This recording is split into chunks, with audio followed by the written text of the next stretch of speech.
Well, here we are, about to start the parachuting here in the main room.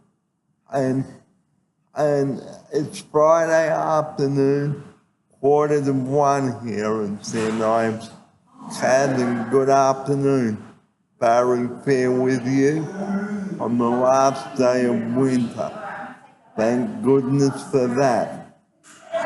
Well, we've just had a lovely lunch, and here we all are, back in the room, ready to do some parachuting.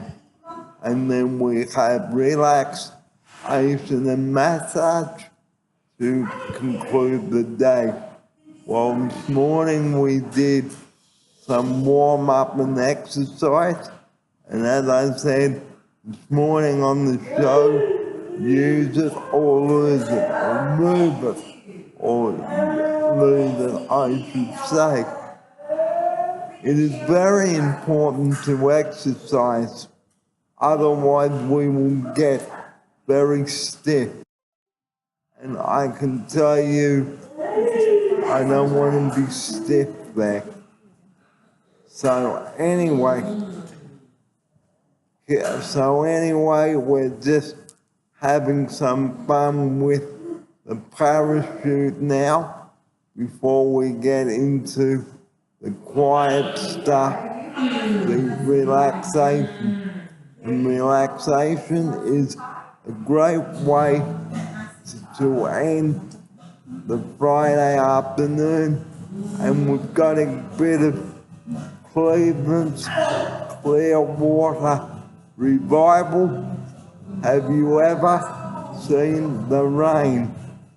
Well, we certainly do need it, because without the rain, the plants and all the crop will be very dry. And there's everybody else having fun with the parachute over there. Very good stuff indeed. So I want to know, have you ever seen the rain?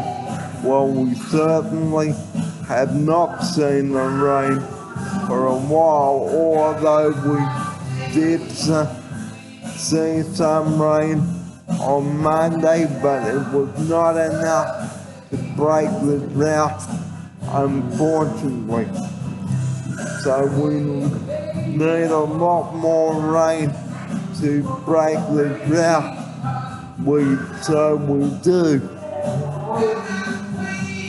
Because we need the rain to water all the plants and everything. So we must conserve water too, ladies and gentlemen, because water is very precious. It is free, it's cheap, and it's clear, and we must drink 6 to 8 glasses of water to keep us hydrated. So as I said, we are in the back room now. I'm having a bit of fun with the parachute before we get into the massage and relaxation. So in ending the show today, I would like to thank my YouTube subscribers for tuning in to the program, and on Wednesday join me at Chatswood, so we'll see you then. So it's time to have some fun with the parachute and a massage to end the day. So from me, Barry Fair, you will have a lovely weekend, and I will see you on Monday for the cooking program. Bye for now, and have a good weekend.